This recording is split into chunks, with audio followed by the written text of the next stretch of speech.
Hello and welcome back to another FPS game tutorial, and in this tutorial we will make the item class, which is actually not one class but actually two classes. You will see later. So if you have seen the demonstration video, this is the class which is responsible for handling the items which are on the ground. So for example, if you shoot a zombie, there will be a random chance that it will drop something, I don't know, more ammo, health, or maybe a little what else, a better weapon obviously. So there is a random chance that it will drop something, and this item will be on the ground and it will be rotating. So that's what I imagine. So watch the demonstration video if you don't remember what is this. Yeah, so basically that's what this class is responsible for. It is a relatively simple class, so I don't use the reference. I again do a live coding, so I find out what I will write as I type it. Okay, so let's start first with the inclusion guard as always. So item age and define item age and if. Right, now let's make the class, which is, first of all, make a class which is called one item. Actually, as I said, there will be two classes, and the other class is called the item class. Right, usually I like to make one class per file, but because this first class is very simple, I could probably make this class inside this other class. Although I not used to do that, I used to make it separately. Okay, so this first one item class will store all of the properties of one item, just as simple as that, and everything will be public in here.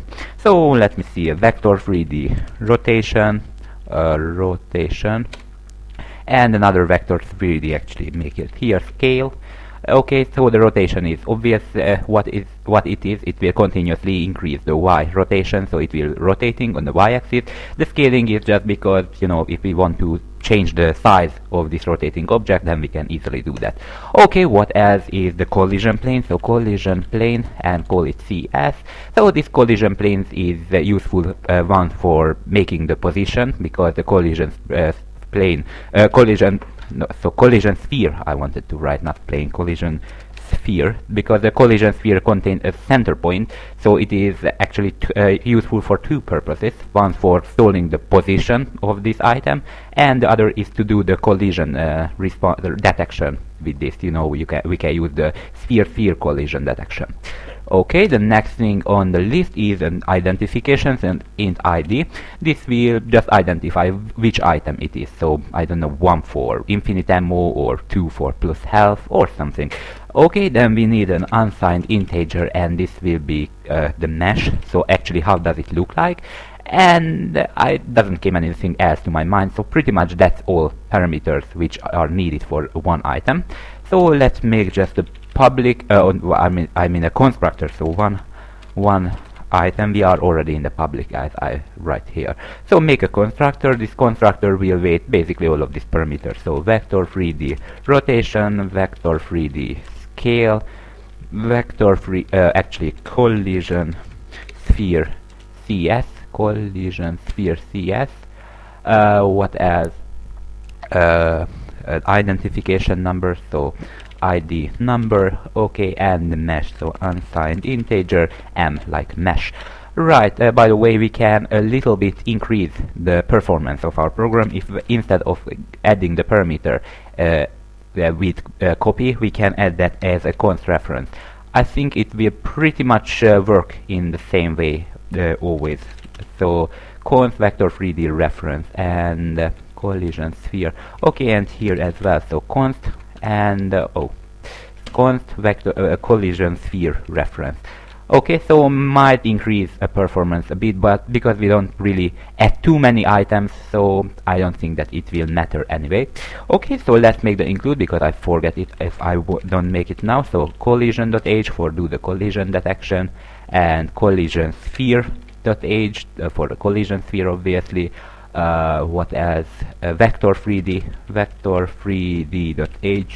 and let's add something like the GL header file, obviously gl.age. I don't think that we need SDL right now, so let's just add the IO stream, so if we want to debug something, we can easily do that. Right, so I believe that was all the include. We don't really need too many includes in here. So the item class will handle the individual item. So it basically uses a vector. Oh, we need a vector as well. I will add it in a moment. So a vector of one items. Okay, one item, and just call it items. So this one item basically just contains all of so this items contains all of the items, while the one item contains only one item.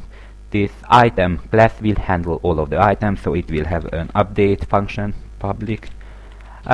So let's see. So it has first of all constructor. Oh, we don't really need actually constructor. The default is okay since we don't want to add anything to this item or initialize anything. So we don't need destructor either.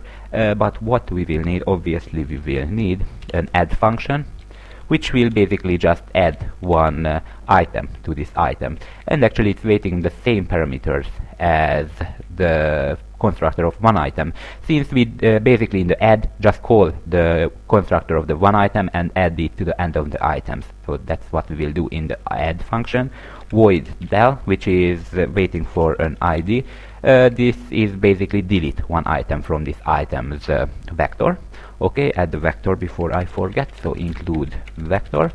Okay, let's see what else. The update and show function. The update function will actually return an integer, the ID if we picked up something, or -1 if we didn't pick up anything.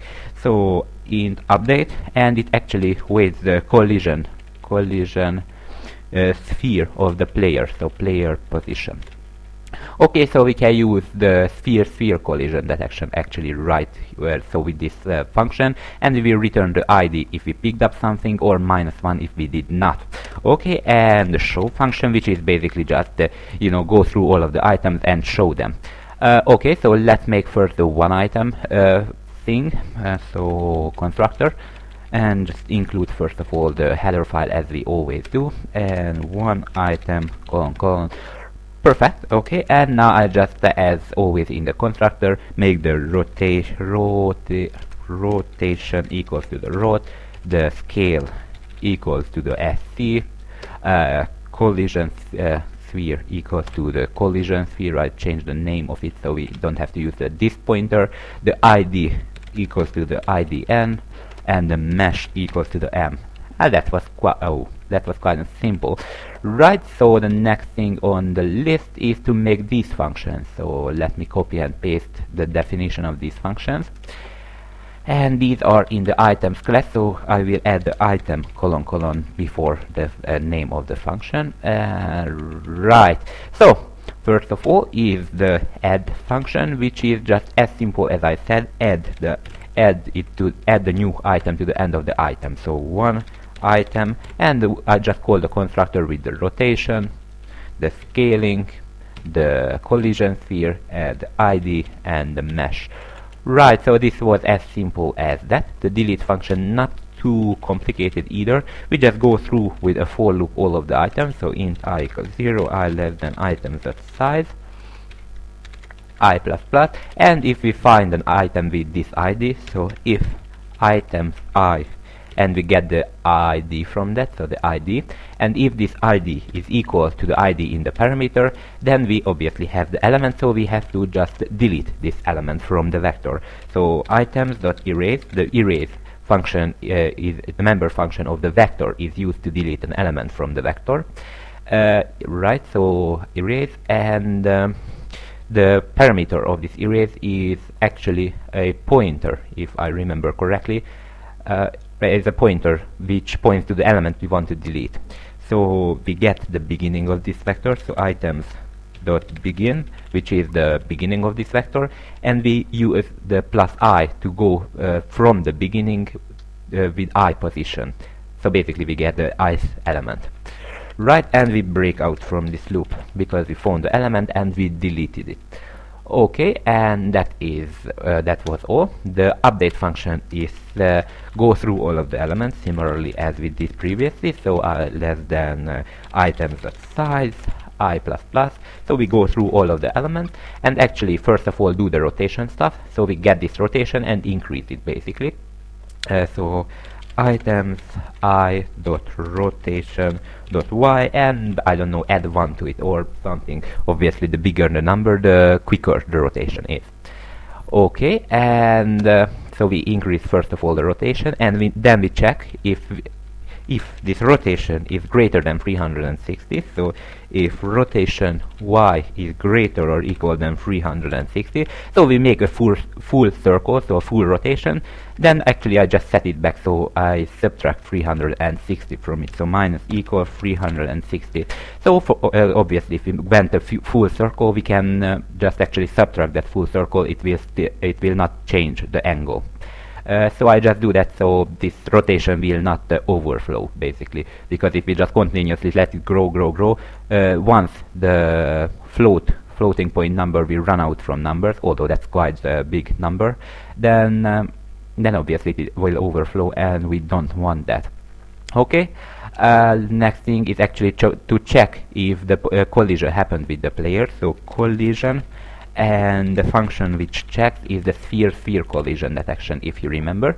The sphere-sphere collision detection waits for the center point of the first sphere, so dot center, and then the radius of the first circle, so dot r, like radius, and then the items, then the second sphere's center point and radius. So items I dot collision sphere dot center, and items I dot collision sphere dot radius. So if it's returned true, so actually I make an if this returned true, so there was a collision between the two spheres, then I actually just return with this ID. Return with the let me think about this for a moment. So if this happened, the collision happened, then first of all we have to delete this item and then return with the ID. So I make a temporary variable called tmp, I usually call this, and just store the ID. So items I.id. Right, so now this tmp variable we store the ID for the item which we have collided with. Now delete this item, so use the items.erase, and again items.begin plus I to delete the element, to delete the ith element, and then just return with the tmp. So we can check the return value, and if it is not -1, actually I should return -1 in here if I haven't collided with anything else. So if we return with -1, then we didn't pick up anything else. If we pick up something, obviously we will check what we pick up, and according to what we have picked up, we can do some operation like add health or add ammo. The show function is pretty straightforward. First of all, to not screw up our transformation matrix, use the GL push matrix and the GL pop matrix. Okay, so we will not screw up our transformation matrix, so we can use the translation now. So GL translate F and just translate to the, actually I should use a for loop to render all of the items. So for int I equals 0, I less than items dot size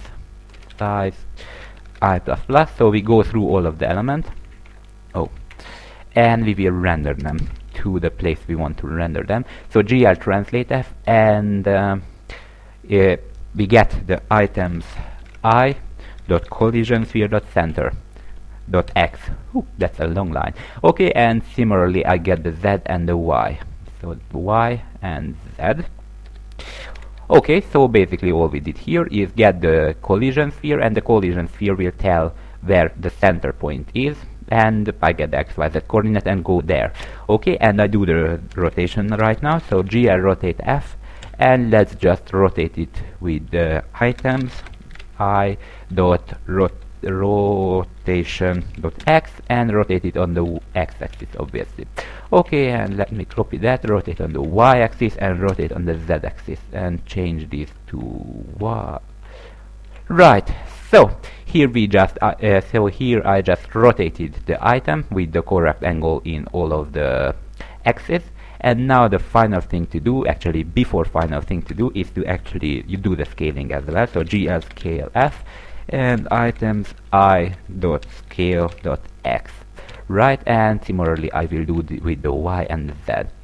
So this is a quite simple class, y and the z, and now I can actually call the display list. So GL call list, and I just call the display list, which is the items I dot mesh. Okay, that was quite simple and straightforward. So now I can go to the game.h file and actually include this items class.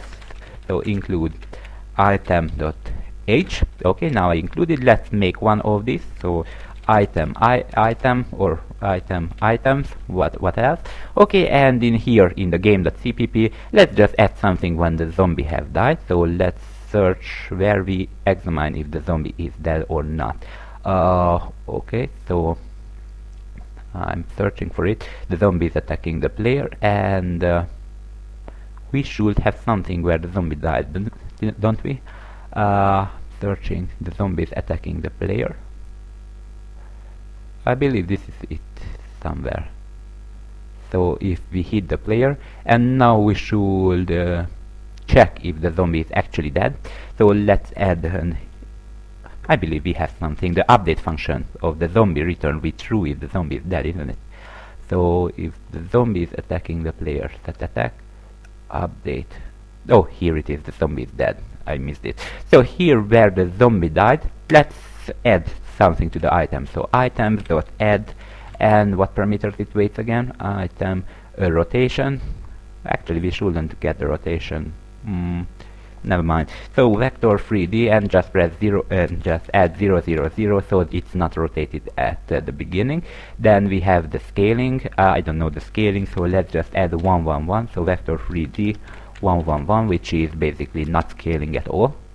The next thing on the list is scaling the collision sphere. Let's get the zombie's collision sphere, so the item will get to the same place as the zombie died. So zombies I said no.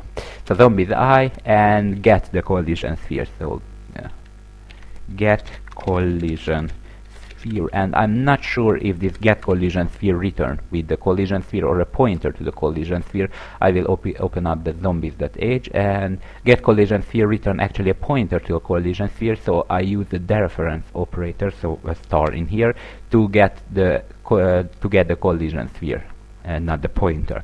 Okay, and what else does it wait for? The collision sphere, an identification number.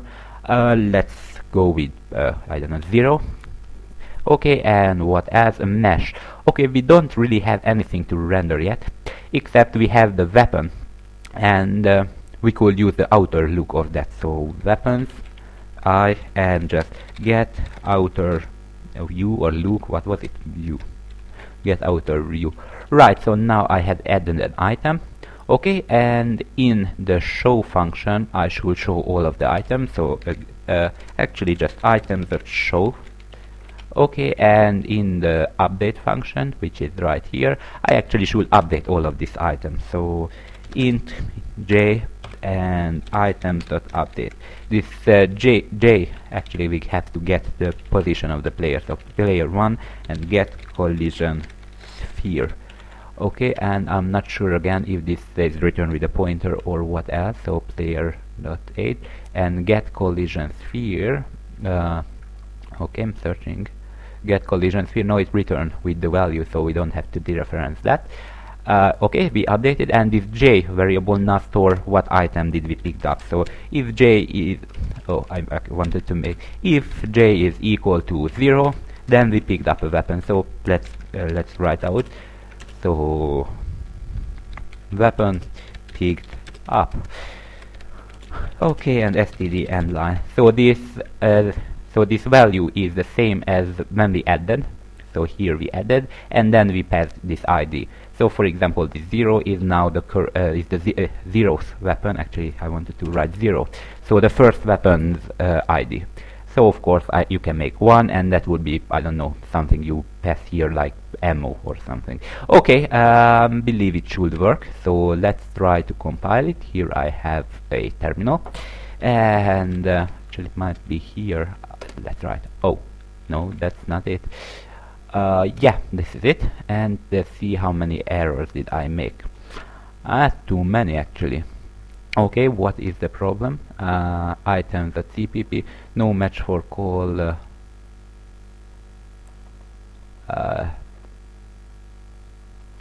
Okay, so let's go to the items.cpp line 14 and items.pushback. So because we add it, so push back.